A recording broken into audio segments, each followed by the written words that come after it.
ஒருத்தர் கமெண்டில் கேட்டிருந்தார், ப்ரோ நீங்கள் பிரபலங்களுக்கு ஜாதகம் கணிச்சு சொல்ல மாட்டிங்களா அப்படின்னு கேட்டிருக்கிறாரு.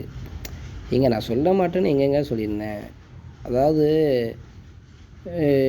அதை கேட்டுட்டு கீழே அடுத்த வரியிலையும் கேட்டிருக்கீங்க. என்ன கேட்டிருக்கீங்க, இப்போ ரீசெண்டாக நடிகர் விஜய் வந்து அரசியல்லே வந்திருக்காப்புலையே, அவங்கள பற்றி ஏதாவது அவங்களுடைய தேர்தல் நிற்கிறத பற்றி ஏதாவது சொல்லலாம்ல அப்படின்னு ஏதோ கேட்டிருந்தீங்க பார்த்தேன். அதுக்கு முன்னாடி நிறைய கமெண்ட் வந்திருக்குது. அதாவது நமக்கு வந்து அவங்களுடைய ஜாதகம் தெரிஞ்சாதானுங்க அதை பற்றி நம்ம டீட்டெயிலாக போட முடியும்.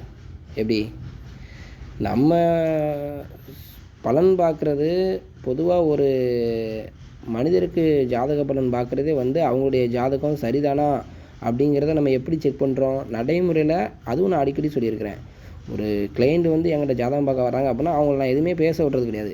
அமைதியாக இருங்க, உங்கள் ஜாதகத்தில் என்ன பலன் வருதுன்னு பார்த்துக்கிட்டு நான் சொல்கிறேன்.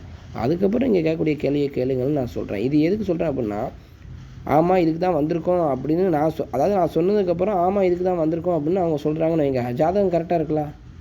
இல்லையே எங்களுக்கு அதுக்கும் நாங்கள் வந்து சம்மந்தம் இல்லையே அப்படின்னாங்கன்னா, இல்லை இந்த நேரம் தான் ஜாதகம் ஓடிட்டுருக்கு அப்படிங்கிற நம்ம ஜாதகத்தை பார்த்து ஈஸியாக எடுத்துட முடியும். அப்படிங்கும்போது சினிமா பிரபலங்கள் மட்டும் இல்லாமல் பொதுவான பிரபலங்கள் இப்படி யாருக்காலும் ஜாதக பலன் சொல்லணும் அப்படின்னா அவங்களுடைய ஜாதகம் முதல்ல நமக்கு வேணும்லா. அது மட்டும் இல்லாமல் அதுதான் அவங்களுடைய உண்மையான ஜாதகம்னு எப்படி நம்ம தெரிஞ்சுக்கிறது? அவங்களுடைய நம்பிக்கையான பாத்திரம் யாராவது ஒருத்தர் வந்து நம்மக்கிட்ட அந்த இதுதான் அவருடைய ஜாதகம் அப்படின்னு நம்பிக்கையானவங்க வந்து கொடுத்தா தானங்க நம்ம அதை பற்றி பார்த்து சொல்ல முடியும். எப்படி யூடியூப்பில் மற்ற வீடியோக்களில் போடுறாங்க அப்படின்னா சும்மா ஏதோ வந்து இந்த டேட் ஆஃப் பர்த் ஆப்பில் அடித்து பார்த்து பிறந்த டயத்தை அவங்களா ஏதோ ஒரு டயத்தை இது பண்ணி போட்டு அப்படி ஏராளமான பொய் ஜாதகங்கள் வரலாம். அதை பார்த்து வேணால் சொல்லுவாங்க. சரிங்களா? அதனால் வந்து ஒரிஜினலாக அவங்க ஜாதகம் தெரியும் அப்படின்னா நீங்கள் கீழே கமெண்டில் கொடுங்க. நான் பார்த்து அடுத்த வீடியோவிலே பலன்னு சொல்கிறேன். எந்த பிரபலம் வேணாலும் கொடுங்க. அவங்களுக்கு என்ன கேள்வி கேட்குறீங்க அதையும் அந்த கேள்வியும் வேணாலும் கொடுங்க. சப்போஸ் நீங்கள் கேள்வி கொடுக்காட்டி கூட பிரச்சனை இல்லை. அந்த ஜாதகத்தை பதிவிடுங்க. அந்த ஜாதகருக்கு என்ன டைம் ஓடும், என்ன டைமிங் ஓடிட்டுருக்குது, இதுக்கடுத்து எப்படி இருக்கும் அப்படிங்கிறத ஜாதகத்தை பார்த்து ஈஸியாக பலன் எடுத்துட முடியும். சரிங்களா?